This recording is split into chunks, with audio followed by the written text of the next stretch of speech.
Hey guys, it's Candice with Candice Fitness, and today I'm going to talk to you about goal setting. Now, I am sure that you have at some point in time set some resolutions, and I hate that word, or goals for the new year. And with us leaving a crapshoot of a year in 2020, we need to set ourselves up for success in 2021. And I want to talk to you today about what you can do to really make sure that you stay on track and that you get to where you want to be by the end of this year. I know personally last year there were many things that I did not get to accomplish that I wanted to, due to the pandemic, due to COVID, due to all the things that happened.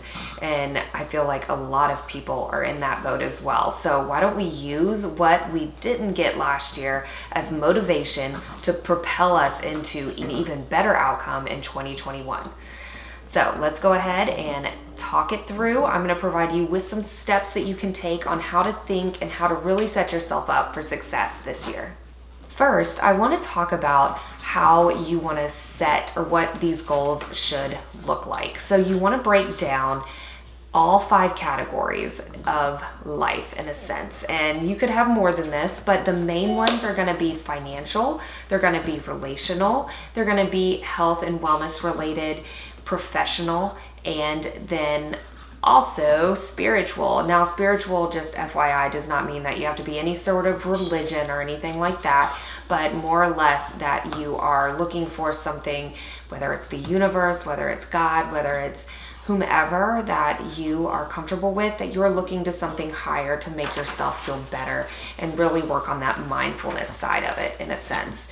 And so that's where that comes from. So each of those categories, you need to think about the big picture. Where would you like to see yourself in that category at this point next year? So for example, if you want to pay off a lot of debt, for example, in the financial category, you may want to say, okay, so I know I want to be out of debt completely, for example, by this point next year. So what do you have to do to get there? And that's where we're going to come in today and really break it down, kind of like reverse engineer it, if you will, how to get to those goals by the end of the year, and really to help yourself stay accountable as well. So first, again, you want to make sure that you are breaking down major goals into those five categories. And again, they are financial, relational, health and wellness, professional, and spiritual.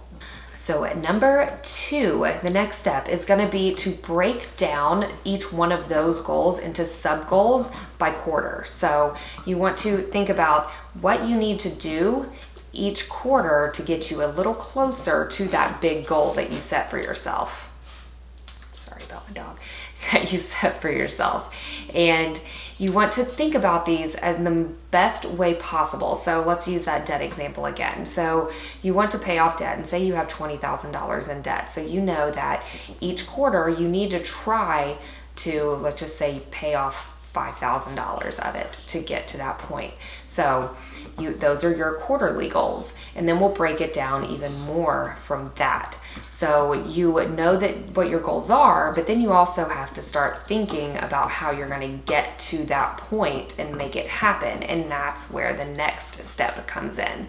So step number 3 is your action plan. So you've got your quarterly goals set up, you've got your big goals set up in each one of those categories, and then you're going to break it down by quarter, and you're going to think about what actions you need to be taking, maybe each month, or you could even break it down by each week to get there. So for that financial goal, maybe you need to pick up an extra 10 hours a week at work, or for at least the first month or 2, or you need to make sure you get X amount of clients.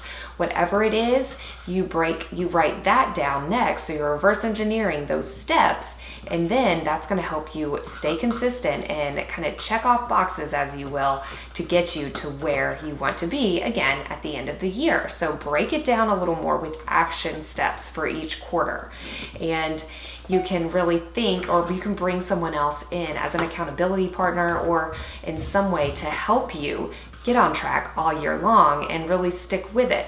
I know personally I'm someone who likes to see things checked off as I go, and it makes me feel accomplished. So that is something that this will help you with if you are like that. And by the way, I also have a goal setting printable that will help you lay all of this out, and you can pick that up. You can hit the link below and grab that for yourself. It's super cheap and it's super great way to really kind of set and lay out all of this that we're talking about today. So you've got your action steps in, and then you really want to think about also so step 4 is what roadblocks could come up and what you can go ahead and wrap your mind around in order to make sure that they don't derail you. Because let's be honest, we know that things are gonna happen. Things are not always gonna go as planned. This year definitely proves that. So what can you already have in hand to make sure that it doesn't derail you? So for example, you could get sick, and so you can't work those extra 10 hours, or you can't train those clients, or whatever have you. You can't do the thing that you wanted to do to make sure that you made X amount of dollars that month. Well, then you know that the next month you have an action plan that you would add X amount of hours, or you would really bust your butt to get an extra 2 clients the following month. Or you can also pivot in a way to where, okay, if that happens, then I'm going to sell this piece of furniture that I kind of like, but I'm hesitant to sell. Or you can do something else in order to make money. And that would be an example for that, but you apply that with each category. So this is going to take some time, but the goal here is to have you really take time, think about what you want for this year, and I want you to write it down. When you write it down, it becomes that much more feasible and achievable, and if you keep it out in front of you, you're gonna keep being reminded of that. So you've got those 4 steps to really get yourself in order and really move towards what you want in 2021, or in this new year if you're watching this later, or at any time of year for that matter. So let's review this again. So you have your big goals in each of those 5 categories. So you have a big goal, and then you break it down into sub goals. So the 5 categories again are financial, relational, professional, spiritual, and then you've also got health and wellness. So each of those things you are going to break down and into